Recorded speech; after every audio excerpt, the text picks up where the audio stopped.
Cervical radiculopathy के contents ये हैं कि now the contents are the before we go into the detail, let's quickly look at what we will have be covering today.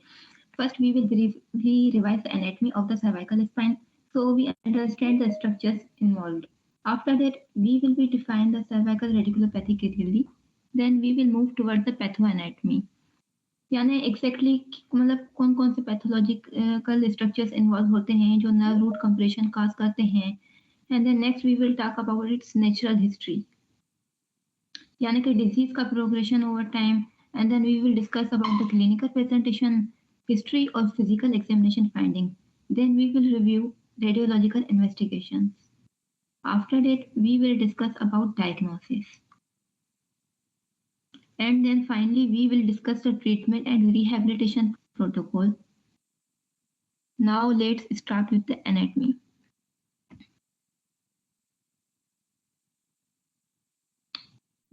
First of all, let's briefly revise the anatomy relevant to the cervical radiculopathy. First, the vertebral body. ये spine का main weight bearing structure होता है and then intervertebral disc. Between each vertebra we have the intervertebral disc जो shock absorber का काम करता है और इसके साइड पे होते हैं इंटरफोरामिना ये ओपनिंग्स होती हैं जहां से नर्व रूट एग्जिट करती हैं next is the nerve root and the brachial plexus अगर डिस्क पल्ज या डिजेनरेशन हो ये स्पाइन नेरो हो सकता है ये स्पाइन को मतलब जो है ना नेरो कर देते हैं यहाँ से नर्व रूट निकल कर आर्म की तरफ जाते हैं और मिलकर ब्रेकियल प्लेक्सस फॉर्म करते हैं जो अपर लिम्ब को सप्लाई करते हैं तो जब इन स्ट्रक्चर्स में कंप्रेशन होती है सिम्टम्स आर्म तक रेडिएट करते हैं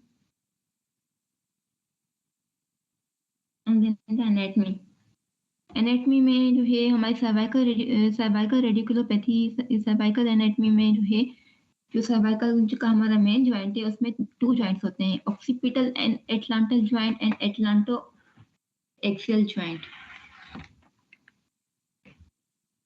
ऑक्सीपिटो एटलांटल ज्वाइंट ये जो है हमारा जो है C0 से C1 नर्व रूट इसका लेवल जो है इसमें इन्वॉल्व होता है ये ज्वाइंट ऑक्सीपिटल बोन स्कल और एटलस में यानी कि C1 के दरमियान में होता है मतलब उसके सेंटर में इस ज्वाइंट का मेन फंक्शन होता है फ्लेक्शन एंड एक्सटेंशन नेक की टोटल फ्लेक्शन एक्सटेंशन का के तकरीबन 50% यहीं से होती है फॉर एग्जाम्पल जब हम यस बोलते हैं हेड को नोट करते हैं मतलब means up and down move करते हैं हेड को तो हेड की half part of the movement जो होती है वो हमारी इस सी ज्वाइंट से होती है ऑक्सीपिटल एटलांटल ज्वाइंट से और उसके बाद है एटलांटो एक्सियल ज्वाइंट ये ज्वाइंट एटलस C1 और एक्सिस जो है C2 इसके बीच में होता है ठीक है इस ज्वाइंट का मेन फंक्शन होता है सर्वाइकल रोटेशन नेक का टोटल रोटेशन तकरीबन 50% यहीं से होता है जब हम नो बोलते हैं जैसे कि हेड राइट या लेफ्ट की तरफ हम घुमाते हैं उस रोटेशन का हाफ पार्ट और half movement atlanto axial joint से ही होता है अगर हम सर्वाइकल रीजन में पैथोलॉजी या नर्व कंप्रेशन हो जाएगा किसी पेशेंट को तो फिर फ्लेक्शन एक्सटेंशन या रोटेशन पेनफुल हो सकती है और पेशेंट के को हेडेक के साथ नेक पेन के सिम्टम्स भी फील होते हैं C1 to C3 nerve root या अपर सर्वाइकल ज्वाइंट इन्वॉल्व होते हैं जो पेशेंट को एज टिपिकल सिम्टम जैसे कि हेडेक हो गया या नर्व रूट रेस्ट्रिक्शन फिर उसमें फील होती है सर्वाइकल रेडिकुलोपैथी को वैसे हमने जो है ना मतलब क्लिनिकली 2 टाइप्स में डिवाइड किया जाता है टिपिकल और atypical typical cervical radiculopathy clinically commonly involve करता है C5 C6 C7 nerve root को तो इसकी जो मतलब जो है अगर पेशेंट की नर्व कंप्रेस हो जाए तो नेक पेन होगा रेडिएटिंग पेन होगा पेन रेडिएट होगा अपर लिप में और डर्माटोमल पैटर्न फॉलो करता है एटिपिकल सर्वाइकल रेडिकुलोपैथी में कॉमनली नर्व रूट इन्वॉल्व करता है C1 C2 C3 हेडेक उसकी वजह से फिर जो है हेडेक भी हो सकता है, सबऑक्सीपिटल पेन और नेक स्टिफनेस हो जाती है। Atypical cervical radiculopathy usually present होता है हेडेक के साथ and then and upper cervical symptoms. Next is definition. Cervical radiculopathy.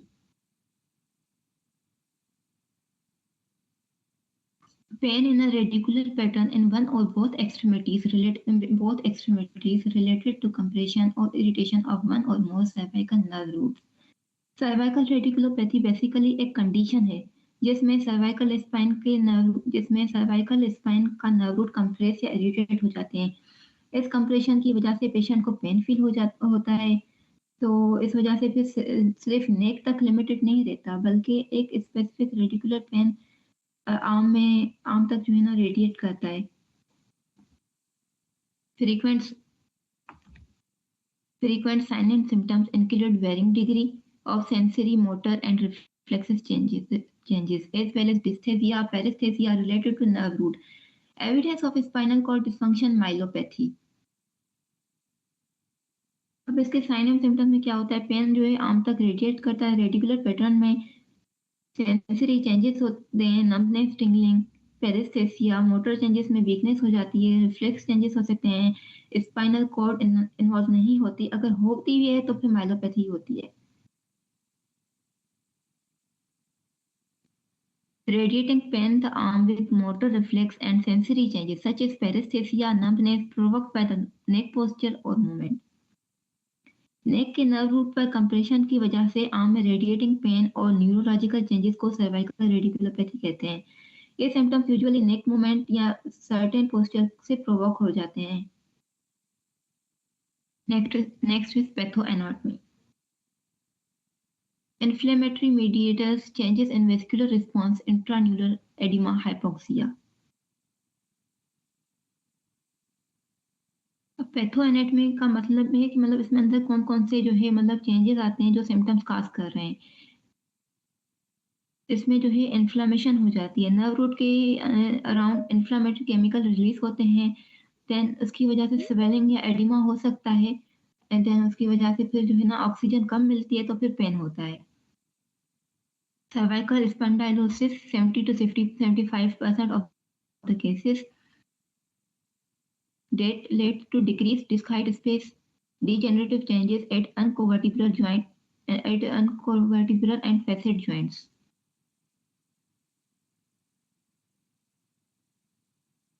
And then herniated nucleus pulposus 20 to 25%, tumor infection भी हो सकता है। सर्वाइकल स्पॉन्डाइलोसिस 70 to 75% में मोस्ट कॉमन काज होता है। डिस्क हाइट कम हो जाती है, बोन स्पर्स ऑस्टियोफाइट बन जाते हैं, मतलब बोन की आउटर ग्रोथ मतलब जो है आउटर ग्रोथ हो जाती है, फेसेट और अनकोवर्टिब्रल जॉइंट डिजेनरेट हो जाते हैं। ये सब मिलकर नर्व को कंप्रेस करते हैं। का सॉफ्ट सेंटर डिस्क का जो है ना सॉफ्ट सेंटर न्यूक्लियस पल्पोसस बाहर निकलकर नर्व रूट को एक्सप्रेस जो है ना उसको प्रेस करता है। रेयर काज होता है, ट्यूमर या इन्फेक्शन भी नर्व को कंप्रेस कर सकते हैं। वैसे ये ट्यूमर और इन्फेक्शन जो है ना इसके ये रेयर काजेज हैं, वैसे इतना मोस्टली होता नहीं है। Next is risk factor. Risk factor जो है अब किन लोगों में ज्यादा होता है? White race. रिसर्च में वैसे देखा गया है कि वाइट पॉपुलेशन में इंसिडेंस थोड़ा ज्यादा रिपोर्ट हुआ है, एक्सेप्ट रीजन क्लियर नहीं। पेरियोलम्बर रेडिकुलोपैथी। अगर किसी को पहले low back pain lumbar spine के नर्व कंप्रेशन हुआ हो तो उसमें सर्वाइकल लेवल पर भी डिजेनरेटिव टेंडेंसी हो सकती है। Heavy lifting greater than 20 pound repetitively, ठीक है। अगर मतलब बार बार again and again heavy lifting करने से भी या again and again heavy lift उठाना, वेट हैवी चीजें उस पर स्पाइन पर मतलब रिपीटेटिव स्ट्रेस पड़ता है जिसकी वजह से डिस्क डिजेनरेशन हो जाती है और नर्व रूट कंप्रेशन होता है। स्मोकिंग से डिस्क की न्यूट्रिशन कम होती है, डिजेनरेशन फास्ट होती है, इसलिए स्मोकर्स में डिस्क डिजेनरेशन का रिस्क ज्यादा होता है। ड्राइविंग और operating vibrating equipment. Long driving या वाइब्रेटिंग मशीन से रेपिटेटिव माइक्रोट्रोमा या फिर डिस्क डिजेनरेशन होता है। Previous trauma 15%। नेक इंजरी या रोड ट्रैफिक एक्सीडेंट और फॉल के बाद 15% केसेस में सर्वाइकल रेडिकुलोपैथी डेवलप हो सकती है। Playing golf, diving from a board. In sports में नेक हाइपर एक्सटेंशन रोटेशन होती है। फिर उसकी वजह से क्या होता है कि फोरामिनल नैरोइंग का रिस्क ज्यादा बढ़ जाता है। Next is epidemiology. एपिडेमियोलॉजी जो है यंग पेशेंट्स में सॉफ्ट डिस्क हर्निशन हो सकती है, acute injury causing foraminal impingement. Foraminal narrowing osteophytes की वजह से डिस्क हाइट कम हो जाती नहीं, इसमें मतलब जो है सॉफ्ट डिस्क हर्निशन क्या होता है कि मतलब डिस्क का जो सॉफ्ट न्यूक्लियस पार्ट जो होता है ना वो बाहर निकलकर नर्व को प्रेस करता है। और अक्यूट इंजरी से फोरामिनल इम्पेचमेंट हो जाती है। यहाँ पर main cause usually sudden disc prolapse होता है। ऑलमोस्ट यंग पेशेंट्स में यही मोस्टली जो है कॉज होता है, sudden disc prolapse. Old patients, foraminal narrowing from osteophytes, disc foraminal narrowing from osteophytes। Foraminal narrowing हो जाती है ऑस्टियोफाइट्स की वजह से। डिक्रीज डिस्क हाइट कम हो जाती है। अनकोवर्टिब्रल जॉइंट की degeneration changes of uncovertebral joint.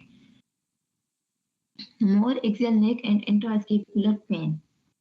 अनकोवर्टिब्रल joints की वजह से डिजेनरेशन होती है, एक्सियल नेक पेन और इंट्रास्केपुलर पेन ज्यादा होता है। यहाँ पर ओल्ड पेशेंट में मेन कॉज क्या होता है, डिजेनरेशन होती है, ना कि सिर्फ डिस्क प्रोलैप्स। ओल्ड पेशेंट में मेन कॉज जो है ना डिस्क प्रोलैप्स होता है। Natural history. डिजीज का natural course, cervical self limiting not requiring surgery. Cervical radiculopathy usually self limited होती है, मतलब ज्यादातर पेशेंट्स को जो है ना सर्जरी की जरूरत नहीं पड़ती। In 1993, Lees and Turner followed up 2 to 6 years on 51 patients. 75% experienced a single pain episode, while 25% had persistent pain with worsening symptoms. अच्छा, लीस एंड टर्नर ने 1963 में सर्वाइकल रेडिकुलोपैथी के 51 पेशेंट्स का लॉन्ग टर्म फॉलोअप किया। उनमें से जो है 2 to 19 ईयर्स तक उन्होंने देखा कि 75% पेशेंट्स को सिर्फ एक ही पेन एपिसोड हुआ और बाद में सिम्टम्स सेटल हो गए। सिर्फ 25% पेशेंट में पेन परसिस्टेंट रहा या वर्सन हुआ। इस स्टडी से ये कंक्लूड होता है कि सर्वाइकल रेडिकुलोपैथी का नेचुरल कोर्स जनरली फेवरेबल होता है और ज्यादातर केसेस सेल्फ लिमिटिंग होते हैं, मींस सर्जरी की नीड नहीं होती। Radhakrishna et al. 1998 4-year follow-up. Almost 90% were either asymptomatic or had only mild symptoms. अच्छा, 4 साल बाद क्या हुआ कि 90% ऑफ द पेशेंट एसिम्टोमेटिक थे या सिर्फ माइल्ड सिम्टम के साथ थे। वोंग एटाल ने 2014 में अपनी जो है मतलब स्टडी प्रेजेंट की थी, systemic review that suggested founded substantial improvement in radiculopathy symptoms tend to occur within 4 to 6 months after onset, with 83% of patients experiencing complete recovery within 24 to 36 months. Wong eight अल ने जो अपनी study suggest की थी 2014 में, उसमें यह था कि मतलब 4 to 6 मंथ में noticeable improvement I and 83% patient में 2 to 3 इयर्स में कंप्लीटली रिकवर हो गए। इसका मतलब ये हुआ कि प्रोग्नोसिस जनरली अच्छा होता है। डिफरेंशियल डायग्नोसिस किन किन कंडीशन से हमें कंफ्यूजन होती है, ठीक है। अब सर्वाइकल रेडिकुलोपैथी का पेन आम में जाता है, इसलिए दूसरी कंडीशन से डिफरेंशिएट करना जरूरी है। कार्डियक पेन मतलब मोस्टली लेफ्ट आर्म में पेन हो सकता है, लेकिन कार्डियक पेन में नेक मूवमेंट से पेन चेंज नहीं हो सकता। नेक एक्सियल पेन, सिर्फ नेक पेन रेडिकुलर पैटर्न नहीं होता। हर्पेसूस्टर, जिसको हम शिंगल्स भी कहते हैं, इसमें बर्निंग पेन होता है, डर्माटोमल पेन में होता है, एंड ये रेश यूजुअली यूनिलेटरल होता है। थोरेक्सिक आउटलेट सिंड्रोम, वेस्कुलर और न्यूरल सिम्टम्स होते हैं इसके आर्म में। सर्वाइकल स्पॉन्डाइलोटिक माइलोपैथी, इसमें यहाँ स्पाइनल कॉर्ड इन्वॉल्व होती है, बायलेटरल सिम्टम्स और जो है गेट में डिस्टर्बेंस हो जाते हैं। Double crush syndrome, double crush syndrome में एक नर्व दो जगह कंप्रेस होती है, एक नेक पर और दूसरा रिस्ट पर। रोटेटर कफ पैथोलॉजी, और इसमें जो है शोल्डर मूवमेंट से पेन इंक्रीज होता है। Peripheral cervical spondylotic myelopathy and peripheral nerve entrapment syndromes. Peripheral nerve entrapment में क्या होता है कि स्पेसिफिक नर्व डिस्ट्रीब्यूशन में सिम्टम, जैसे कि कार्पल टनल सिंड्रोम, ये हो सकता है।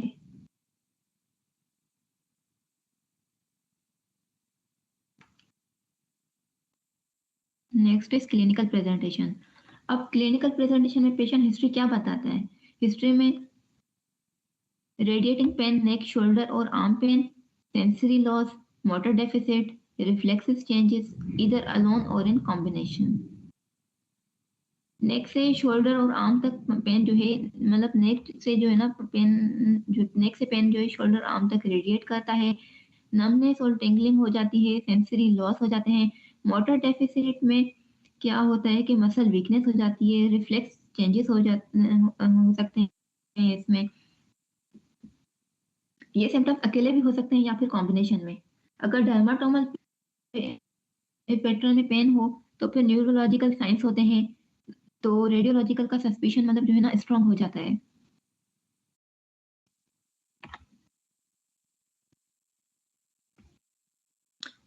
क्लिनिकल प्रेजेंटेशन की हिस्ट्री कंटिन्यू है, और इसके मतलब जो है ना नेक्स्ट है disc herniation after trauma, repetitive trauma awakens at night. अगर पेशेंट को एक्सीडेंट हुआ हो, ठीक है, अगर पेशेंट को एक्सीडेंट हुआ हो, विप्लेश इंजरी हुई हो, या पेशेंट गिर गया हो, तो डिस्क जो है सडनली प्रोलेप्स हो सकती है और नर्व रूट कंप्रेस हो जाता है, पेन स्टार्ट हो जाता है। रेपिटेटिव ट्रॉमा में क्या होता है कि जो है ना बार बार मतलब अगेन एंड अगेन जो है नेक फ्लेक्शन होती है। मोबाइल यूज मतलब फॉरवर्ड जो है पोस्चर में यूज करने की वजह से हो सकता है। कंप्यूटर पर जो है मतलब जो है फॉरवर्ड पोस्चर मतलब में हो सकता है अगेन एंड अगेन। ज्यादा नेक पर प्रेशर पड़ने की वजह से, हेवी लिफ्टिंग, इससे डिस्क ग्रेजुअली डीजेनरेट होती है और फिर हर्निएट हो सकती है। Awakens at night, pen patient को पेन जो है ना रात को पेन पड़ता है, पेन पड़ने की वजह से पेशेंट मोस्टली रात को उठ जाता है। मिडनाइट पेन होता है पेशेंट को। रीजन इसका क्या होता है? रीजन में ये है कि मतलब पेशेंट सुपाइन पोजीशन में नर्व प्रेशर इंक्रीज हो सकता है। इन्फ्लामेटरी पेन रात को ज्यादा फील होता है, और ये रेड फ्लैग नहीं होता लेकिन सीवियर नर्व इरिटेशन शो करता है। पेन पेन के कैरेक्टरिस्टिक्स क्या होते हैं? सीवियर बर्निंग टाइप पेन होता है, टूथेक क्वालिटी होती है। सीवियर पेन मतलब पेन जो है इंटेंस होता है, पेन पेशेंट डिस्टर्ब हो जाता है। बर्निंग पेन जो है नर्व इन्वॉल्वमेंट की वजह से होता है, तो फिर ये जो है ना न्यूरोपैथिक पेन को इन्वॉल्व करता है burning. Tooth equality pain, tooth equality type pain होता है जो नर्व रूट को कंप्रेस करता है। Deep constant dull aching pain जो रुकता है, जो रुकता नहीं, जैसे दांत का दर्द हो गया, टूथ एक हो गया, ये सब साइंस नर्व रूट कंप्रेशन की तरफ इंडिकेट करते हैं। डिस्फेगिया, डिस्फेगिया डिस्फेगिया में क्या होता है कि ये यूजुअली तब होती है जब डिस्क एंटीरियरली प्रोट्रूड हो जाती है यहाँ से, और ये लार्ज ऑस्टियोफाइड हो, बोन की आउटर ग्रोथ हो जाए, एंटीरियर सर्वाइकल स्पाइन स्वेलिंग हो सकती है, इसोफेगल प्रेशर की वजह से स्वेलिंग में मेन प्रॉब्लम हो सकती है। ठीक है, पेशेंट को इसोफेगल स्वेलिंग प्रॉब्लम हो सकती है। Next is physical exam, C2 to C3 nerve radiculopathy. Mostly uncommon होता है। C2 posterior occipital headache temporal pain. C2 to C3 radiculopathy में, C2 रेडिकुलोपैथी में फ्रीक्वेंसी रेयर होती है और इसके जो है नर्व रूट इश्यूज जो है, मतलब उसके काज क्या होता है, पेन होता है at the back of the, pain होता है at the back of the head posterior occipital, and इसकी वजह से पेन जो है, अच्छा इसमें पेन जो है temporal area side of the near the temple में, मतलब जो है पेन रेडिएट करता है। तो अगर पेशेंट कंप्लेन करता है हेडेक की eight the back of the head और साइड ऑफ द हेड, तो C2 में भी मतलब हो सकता है इन्वॉल्व हो। C3 nerve root issues, C3 nerve root issues में क्या होता है कि ऑक्सीपिटल हेडेक और रेट्रो ऑर्बिटल और रेट्रो ऑरिकुलर पेन होता है। इसमें क्या होता है, ये कास किस वजह से होता है, इसमें ऑक्सीपिटल हेडेक होता है, पेन जो है रेडिएट करता है behind the eye retro orbital और behind the ear retro auricular pain. C2 to C3 radiculopathy mostly represent, मतलब जो है पेशेंट में, मतलब उनमें होता है, मतलब पेन रिप्रेजेंट करता है हेडेक और नेक पेन को, मतलब इसमें आर्म की इतनी ज्यादा इन्वॉल्वमेंट नहीं होती।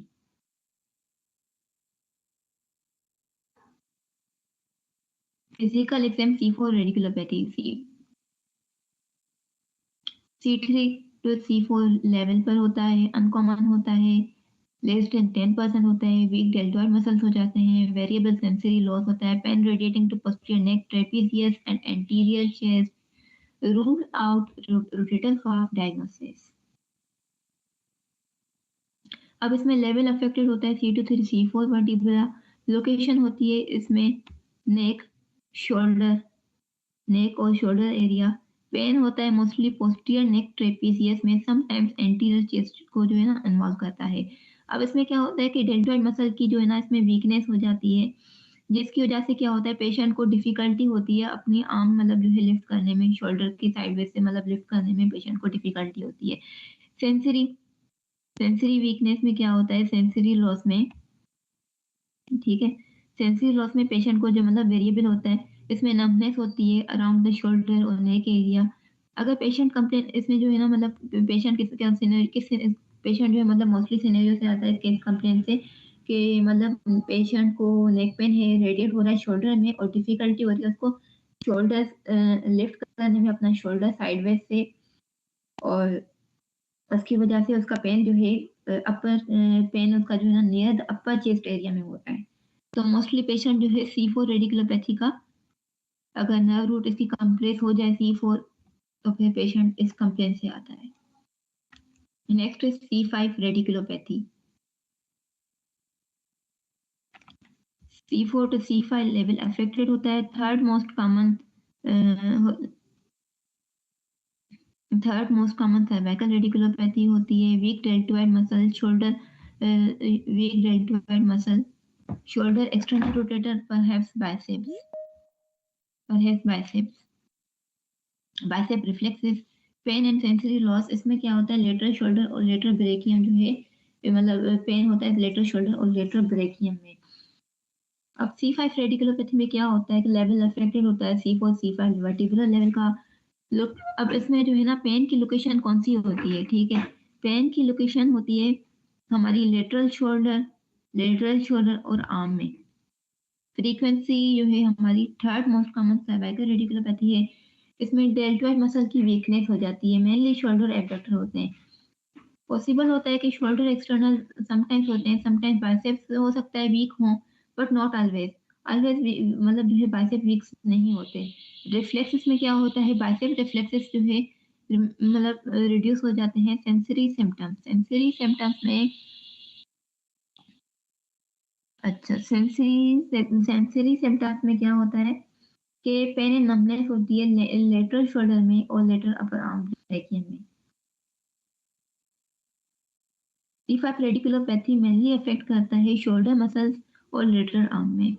पेशेंट अपनी आर्म को लिफ्ट नहीं कर पाता साइडवेज से, इजीली नमनेस होती है, ठीक है, इजीली अपनी मतलब जो है ना साइडवेज से अपनी आर्म लिफ्ट नहीं कर पाता।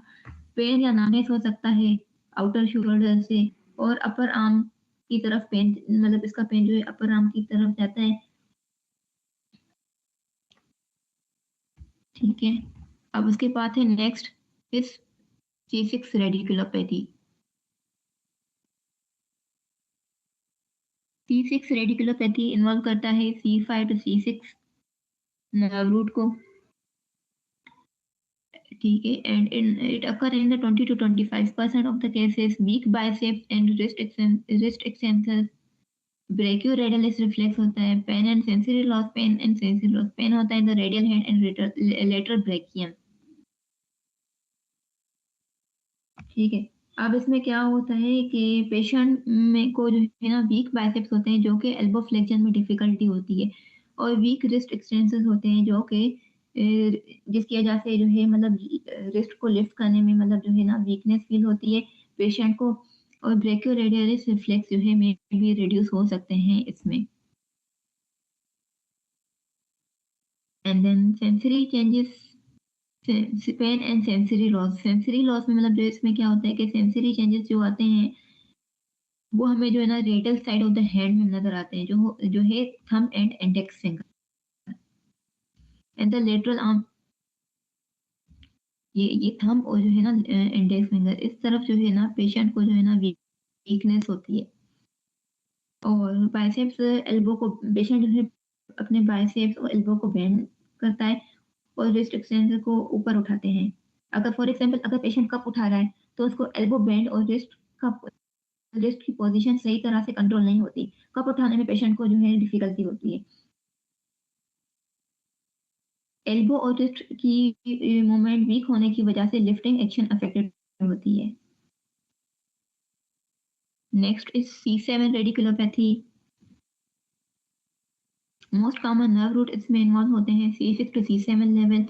40 to 60% ऑफ द केसेस में होते हैं, पेशेंट्स में होते हैं। Weak tricep, wrist flexion, finger extension, tricep reflex, pain and sensory loss. Pain and sensory loss होता है मिडिल फिंगर और पोस्टीरियो लेटरल आर्म में। अच्छा, C7 radiculopathy most common type होता है, अफेक्ट करता है 40 to 60%, 40 to 60% of the patients में एट द C6 और C7 लेवल। वीकनेस हो जाती है इसमें ट्राइसेप्स में वीकनेस हो जाती है, रिस्ट फ्लेक्शन में वीकनेस हो जाती है एंड फिंगर एक्सटेंशन में। ट्राइसेप रिफ्लेक्सेस में भी रिड्यूस हो जाते हैं, और पेशेंट जो है उसको डिफिकल्टी होती है, पेन होती है, नमनेस होती है in the middle finger, posterior lateral arm में। ट्राइसेप एल्बो को एक्सटेंड करता है, रिस्ट फ्लेक्सर्स को, रिस्ट को नीचे करते हैं और फिंगर एक्सटेंशन को सीधा करते हैं। जब पेशेंट जो है लिफ्ट का बटन प्रेस करता है तो फिंगर और रिस्ट के मसल्स जो है ना वीक हो जाते हैं। फिर मतलब फॉर एग्जांपल पेशेंट जो है मतलब लिफ्ट में बटन प्रेस कर रहा है तो उसको डिफिकल्टी होती है बटन प्रेस करने में, या किसी ऑब्जेक्ट को पुश करने में उसको प्रॉब्लम होती है क्योंकि उसके फिंगर और रिस्ट फ्लेक्शन वीक होते हैं। Next is C8 radiculopathy. Most common C7 to T1 level nerve root involve होते हैं। इनफ्रीक्वेंट 10%, वीक ग्रिप होती है इनमें। पेन एंड सेंसरी लॉस में इसमें क्या होता है, पेन होता है, सेंसरी लॉस होता है अल्ना नर्व एंड फोरआर्म में। C8 रेडिकुलोपैथी लेस कॉमन होती है अबाउट 10% एट द C7 और T1 लेवल पे। पेशेंट को जो है ना उसकी वीक ग्रिप हो सकती है, स्ट्रेंथ और सेंसरी लॉस। ये जो है ना अल्ना साइड पे होते हैं of the hand.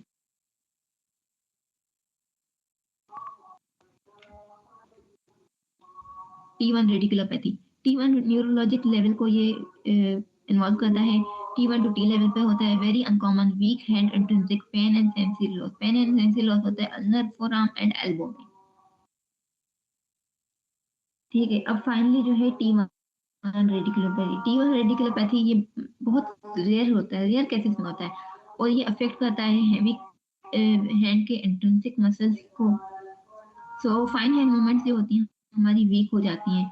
Sensory changes involve करता है, और जैसे कि सेंसरी चेंजेस इसमें इन्वॉल्व होती हैं अल्नर फोरआर्म और elbow. Now the special test.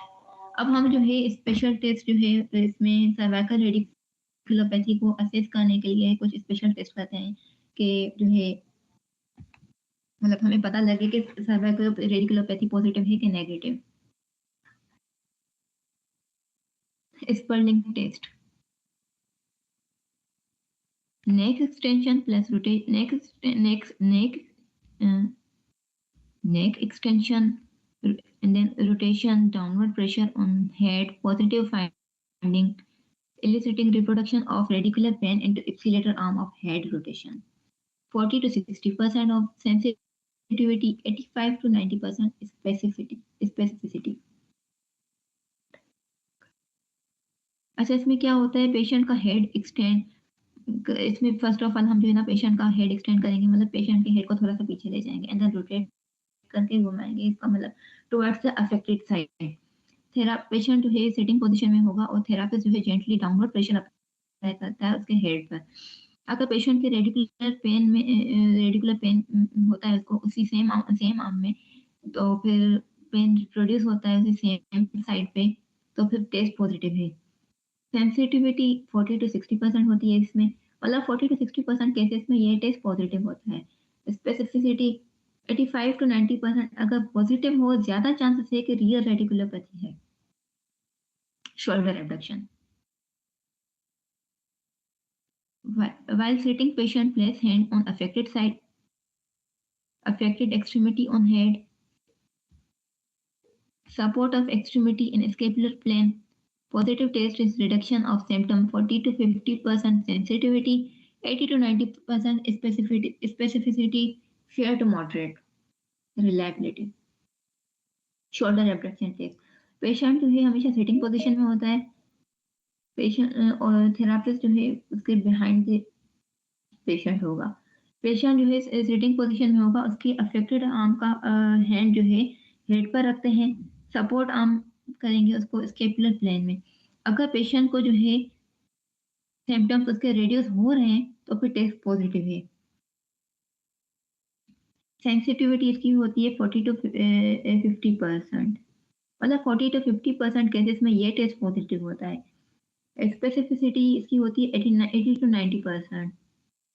अगर पॉजिटिव हो तो ज्यादा चांसेस है कि मतलब रियल रेडिकुलोपैथी है।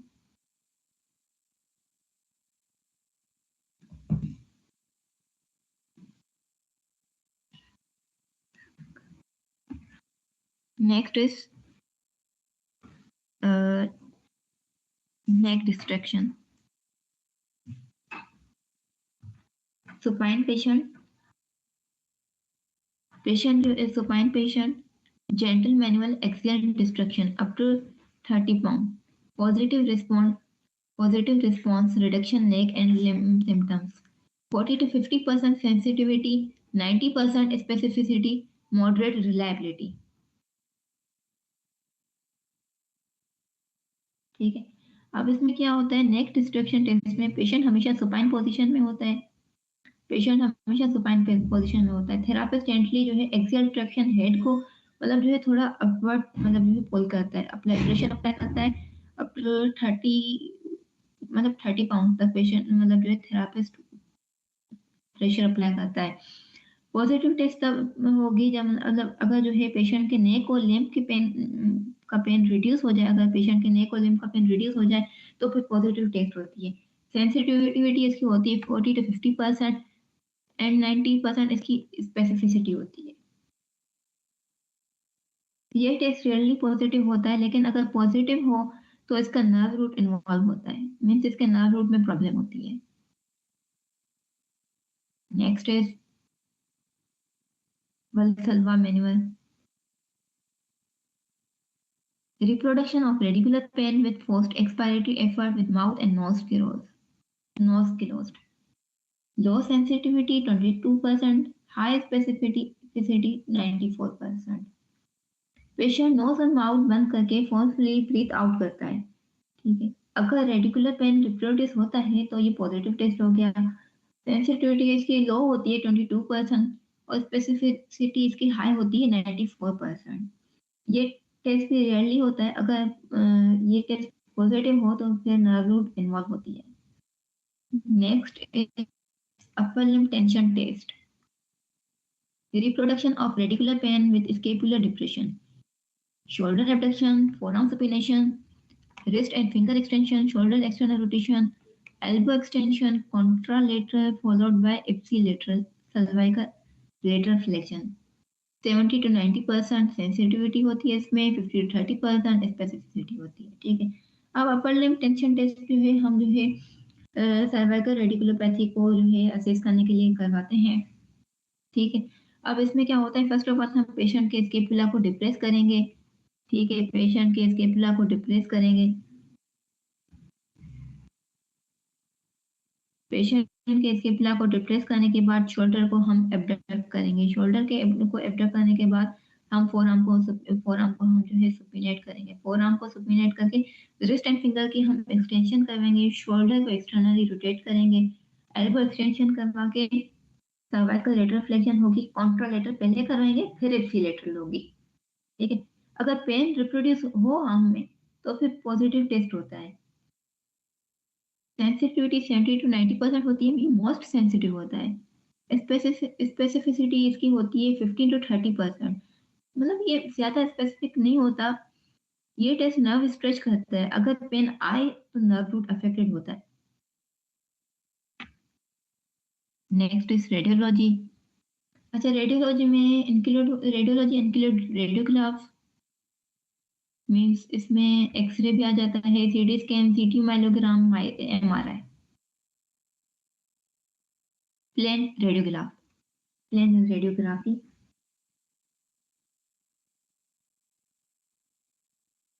Role somewhat limited in evolution of nerve roots.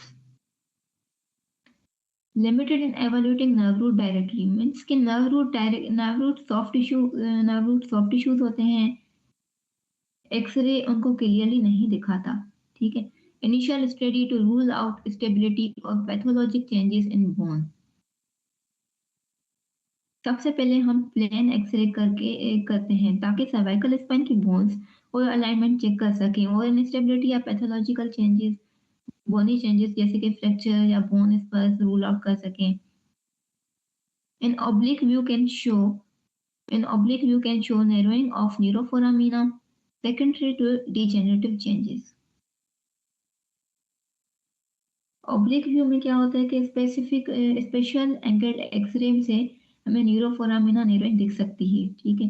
और न्यूरोफोरामिना वैसे क्या होता है कि न्यूरोफोरामिना में वो छोटे जो है ना, मतलब इसमें जो है ना अभी एक छोटी इसमें ओपनिंग्स होती हैं, इसमें छोटी सी ओपनिंग्स होती हैं, ठीक है, जो नर्व रूट जहाँ से नर्व रूट पास होते हैं। और जब नैरोइंग होती है तो फिर nerve root next CT scan. अच्छा, सीटी स्कैन क्या करता है? सीटी स्कैन जो है ना बोन को बहुत क्लियरली दिखाता है।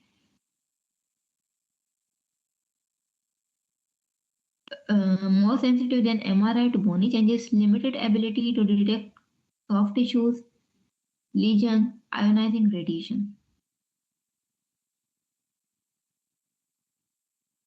एमआरआई से ज्यादा बोनी चेंजेस को डिटेक्ट करता है, जैसे कि मतलब जो है ऑस्टियोफाइट्स, बोन के स्पर्स, फ्रैक्चर्स जैसे हो गए, soft tissues, disc, soft tissues में जैसे जो है मतलब डिस्क, नर्व, स्पाइनल कॉर्ड, इनको क्लियरली नहीं दिखाता।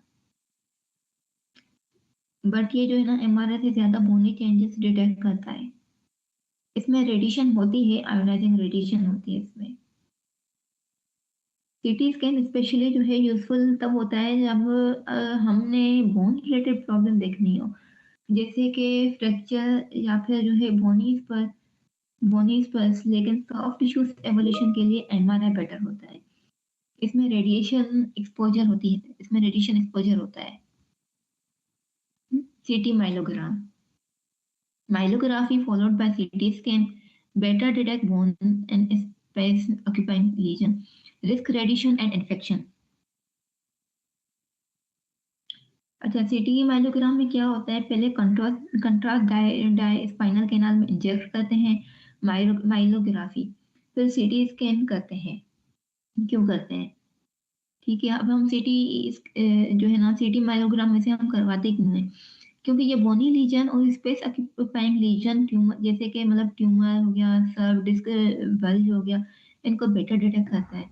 जब एमआरआई पॉसिबल ना हो तो फिर जब एमआरआई पॉसिबल ना हो पेसमेकर या जैसे कि मतलब मेटल इम्प्लांट मतलब इनमें तो हम तब सीटी माइलोग्राम करवा सकते हैं। अब इसमें जो है ना रिस्क जो है होता है ना, रेडिएशन का होता है, इन्फेक्शन का हो सकता है, क्योंकि इंजेक्शन जो है स्पाइनल कैनाल में दिया जाता है। सीटी माइलोग्राम तब शुरू होता है जब एमआरआई कॉन्ट्राइंडिकेटेड हो, इसमें कॉन्ट्रास्ट डाई यूज करते होता है और नर्व कंप्रेशन को क्लियरली शो करते हैं कि मतलब जो है जैसे कि मतलब लेकिन इसमें क्या होता है कि रेडिएशन और इन्फेक्शन का रिस्क ज्यादा होता है। Next is MRI. Non-invasive, often only study needed. More sensitive to changes disc, spinal cord, nerve root, and surrounding soft tissues. So spine imaging can be misleading. Less than 40 years में 10% disc condition होती है, greater than 40 years में 20% foraminal stenosis होता है and 8% है disc protrusion और herniation. अच्छा, MRI जो है ना बेस्ट इन्वेस्टिगेशन है सर्वाइकल रेडिकुलोपैथी की। क्यों? क्योंकि ये नॉन इन्वेसिव होता है, कोई इसमें इंजेक्शन रेडिएशन नहीं होती, disc spinal cord nerve root और सॉफ्ट टिश्यूज को क्लियरली शो करता है। अक्सर सिर्फ एमआरआई सफिशिएंट होता है। ठीक है, एमआरआई पेशेंट को सुपाइन पोजीशन में करते हैं, इस वजह से मतलब कभी कभी कंप्रेशन जो है ना एक्चुअल से कम नजर आ सकती है। क्यों? क्योंकि जो है ना खड़े होने पर लोड ज्यादा होता है। अच्छा, अब जो है ना age related findings.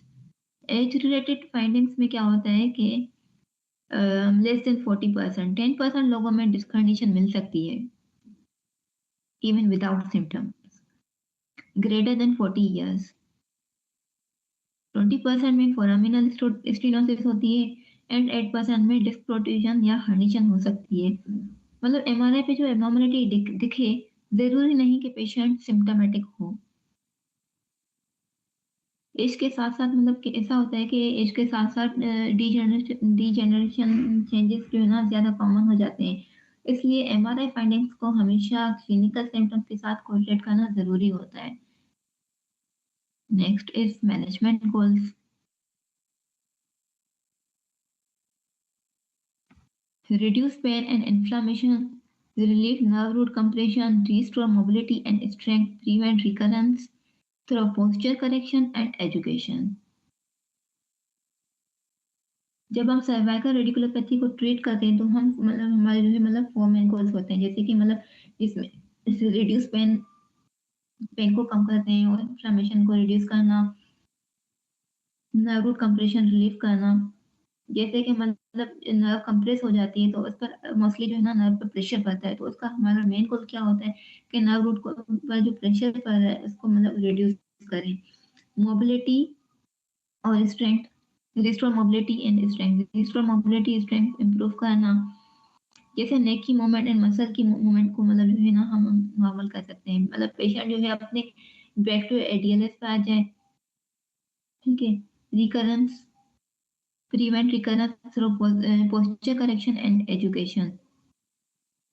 Future future में प्रॉब्लम फ्यूचर में प्रॉब्लम दोबारा ना हो, इसलिए पोस्चर करेक्शन और एजुकेशन जरूरी है। मैनेजमेंट का प्राइमरी हमारा जो है ना मैनेजमेंट का प्राइमरी फोकस ही यही होता है कि मतलब पेन कंट्रोल, नर्व डिकम्प्रेशन और जो है फंक्शनल रिकवरी और रिकरेंस प्रिवेंशन पर मतलब पर होता है, इस पर मतलब मेन होता है। Physical therapy treatment, physical therapy treatment में हमारा नॉन ऑपरेटिव ट्रीटमेंट ये होता है कि Non-operative treatment, cervical radiculopathy, physical therapy protocol. Phase 1 में होता है acute phase week 1 to 2. Goal is reduce pain and inflammation, avoid aggravation of symptoms, and improve posture.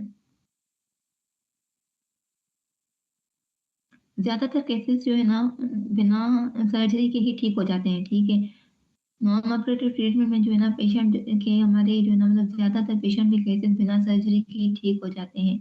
और फेज 1 अक्यूट फेज में जो है ना वीक 1 to 2 अक्यूट फेज जो है ना हमारा 1 to 2 वीक तक चलता है, ठीक है। जो हमारा जिसमें हमारा मेन गोल होता है पेन को रिड्यूस करना और इन्फ्लेमेशन को डिक्रीज करना। और ठीक है, इस फेज में हम जो है इन्फ्लेमेशन ज्यादा होती है इसलिए जेंटली अप्रोच रखते हैं।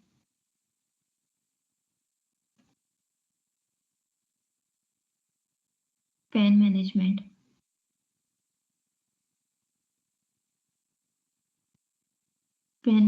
Rest, avoid activities that exacerbate symptoms, for example heavy lifting, prolonged sitting, heat, ice for 10 to 15 minutes every 2 to 3 hours for inflammation, heat therapy for muscle tightness. अब पेन मैनेजमेंट में क्या होता है कि हम patient को बोलते हैं कि मतलब हैवी लिफ्टिंग जो है ना अवॉइड करें, ज्यादातर मतलब झुककर मोबाइल यूज ना करें, प्रोलॉन्ग टाइम तक सिटिंग जो है ना अवॉइड करें। इस स्टेज पर जो है ना हम एग्रीवेटिंग एक्टिविटीज को टेम्पररी रेस्ट्रिक्ट करते हैं ताकि नर्व इरिटेशन ना हो। और जो है हम जो है ना इसमें जो है ना आइस और हीट थेरेपी करते हैं।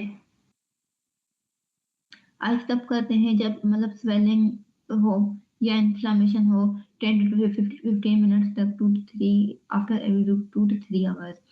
हीट थेरेपी तब करते हैं अगर जब जो है ना मसल की टाइटनेस हो। Posture correction, encourage neutral spine alignment during daily activities. How to perform, sit, ठीक है। उसके बाद है chin tucks. How to perform, sit or stand upright, gently tuck the chin toward the neck without flexing the head forward. Repetitions 10 to 15, 3 to 4 times per day. Posture correction, में क्या होता है कि पुअर पोस्चर सर्वाइकल रेडिकुलोपैथी का main काज होता है। Posture awareness में जो है हम न्यूट्रल स्पाइन मेंटेन करना सिखाते हैं पेशेंट को। और चिन टक्स में क्या होता है कि हम कैसे करते हैं, पेशेंट को बोलते हैं कि मतलब सीधा बैठो, फिर जो है ना चिन को थोड़ा सा अंदर मतलब पीछे की तरफ हल्का सा ले जाओ और हेड को नीचे झुकाना नहीं होता, ठीक है। 10 to 15 रेपिटेशन करवाते हैं 3 to 4 टाइम्स। ये एक्सरसाइज जो होती है ना डीप सर्वाइकल फ्लेक्सस को एक्टिवेट करती है और जो है फॉरवर्ड हेड पोस्चर को करेक्ट करता है। Isometric neck exercises, neck flexion or extension or side bend. How to perform? Gently press your hand against the forehead, back of the head or side of the head, resisting motion. For 5 to 10 second repetitions, 5 repetitions in each direction. अब इसमें क्या होता है, isometric नेक exercises में movement नहीं करनी होती, सिर्फ रेजिस्टेंस देना होता है। पेशेंट हाथ जो है ना अपना फोरहेड पर रख के थोड़ा सा पुश करता है, लेकिन नेक मूव नहीं करनी। हर डायरेक्शन में 5 रिपीटेशंस करनी होती हैं और 5 to 10 सेकंड्स तक होल्ड करना होता है। ये मसल्स को जो है ना एक्टिवेट करता है और बिना नर्व को इरिटेट किए मसल्स को एक्टिवेट करता है।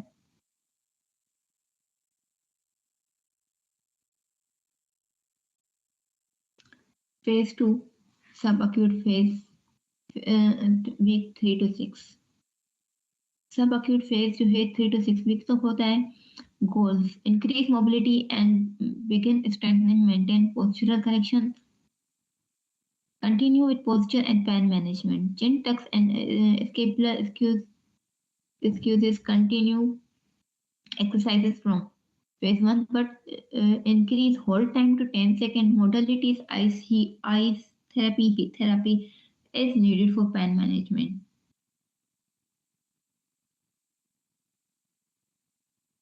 अच्छा, फेज 2 में क्या होता है कि ये फेज जो है ना तब स्टार्ट होता है जब एक्यूट पेन थोड़ा कंट्रोल में आ चुका होता है ना, तो फिर ये स्टेज तब से मतलब उसके बाद हमारा जो है ना हमारा इस स्टेज पे मतलब जो है सेकंड फेज पर हमारा फोकस होता है जो कि है सब एक्यूट फेज।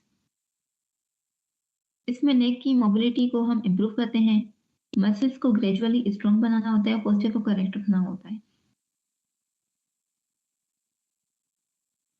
और इसमें जो है क्या होता है कि continue posture and pain management, chin tucks and scapular squeezes. Phase 1 वाली एक्सरसाइज जो है ना हम कंटिन्यू करते हैं। अब होल्ड टाइम जो है ना 5 सेकंड की जगह 10 सेकंड कर देना होता है इसमें।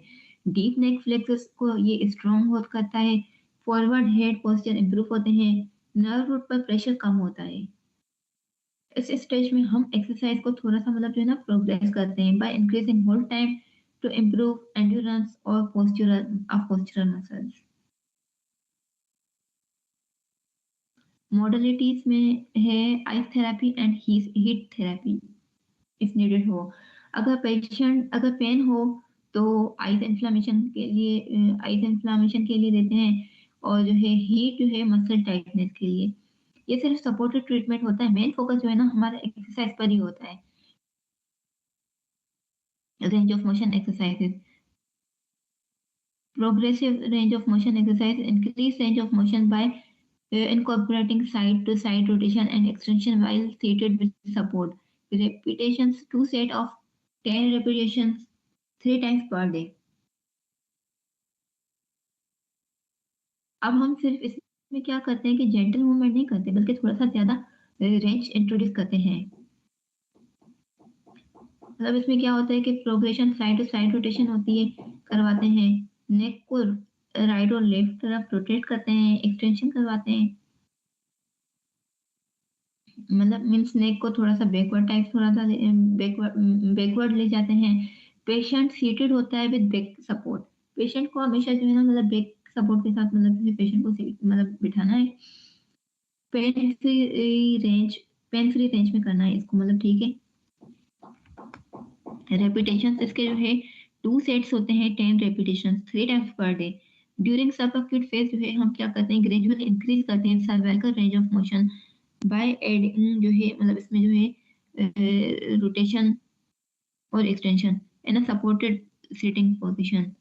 हम मतलब इसमें इंश्योर करते हैं कि मूवमेंट जो है पेन फ्री होनी चाहिए, पेन फ्री होनी चाहिए मूवमेंट।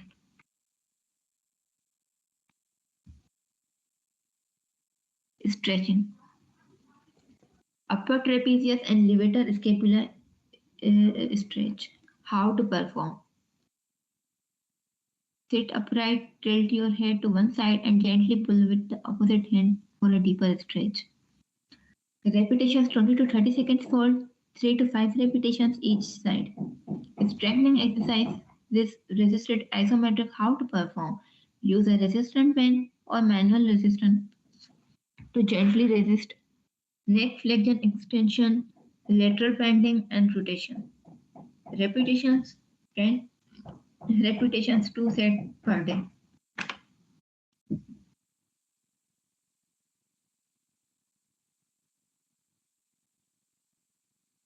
स्लीपलेस स्ट्रेच हम कैसे करें? अब इसमें क्या कहते हैं हम पेशेंट को बोलते हैं कि सीधा मतलब जो है पेशेंट को हम स्ट्रेट सिटिंग मतलब चेयर पर मतलब सिटिंग करवाते हैं। उसके हेड को जो है थोड़ा सा एक साइड जो है रोटेट करते हैं, ऑपोजिट हैंड से हम उसके मतलब हल्का सा पुल करते हैं, मतलब ज्यादा फोर्स नहीं अप्लाई करनी, पुल मतलब जो है हल्का सा पुल करते हैं। अब हम ऐसा क्यों करते हैं? ठीक है, मतलब किस लिए करते हैं? क्योंकि जो है ना मतलब नेक और शोल्डर के टाइट मसल रिलैक्स होते हैं, इससे पेन और स्टिफनेस जो है कम होता है। 20 टू 30 सेकंड्स के लिए हम जो है इसको होल्ड करते हैं, हर साइड पे 3 टू 5 साइड कर मतलब रोटेशंस रेपिटेशन करने हैं। ये स्ट्रेच जो है ना मसल टाइटनेस कम करती है और नर्व पर प्रेशर रिड्यूस करता है। Phase 3, strengthening and conditioning, week 6 to 12।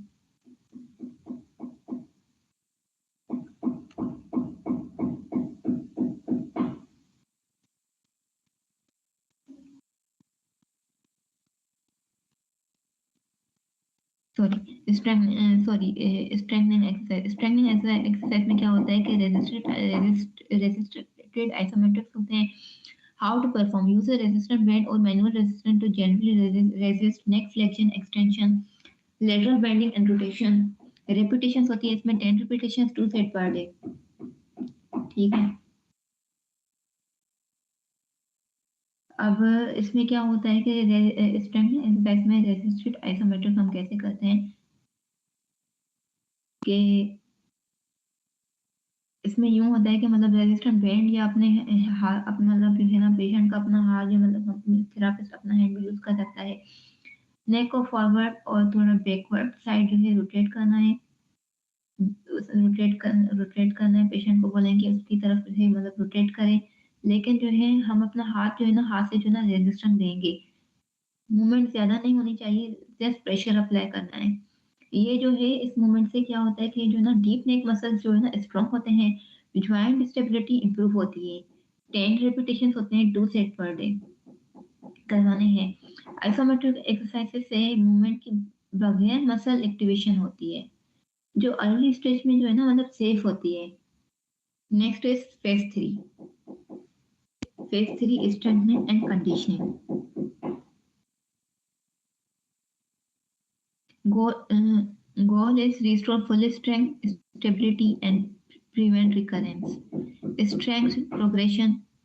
Continue chin tucks with resistance. Use a resistance band for cervical flexion extension. Repetitions 2 set of 15 to 20 repetitions.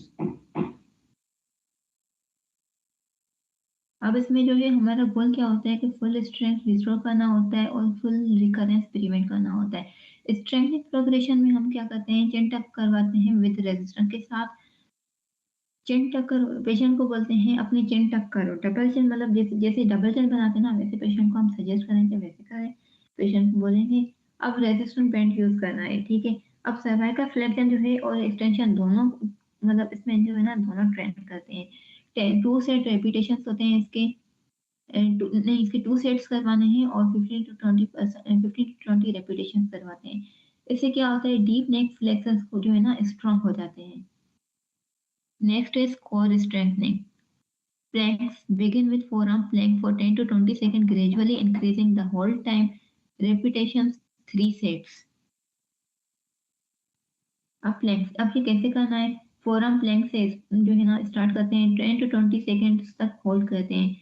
Slowly time हम increase करते हैं. Repetition जो है ना इसके 3 सेट्स होते हैं. Postural strengthening. Scapular stability exercise. Wall angle. Stand with stand with your back against a wall and slowly raise your arm overhead. Keep them in contact with the wall. Repetitions 2 set of 10 repetitions.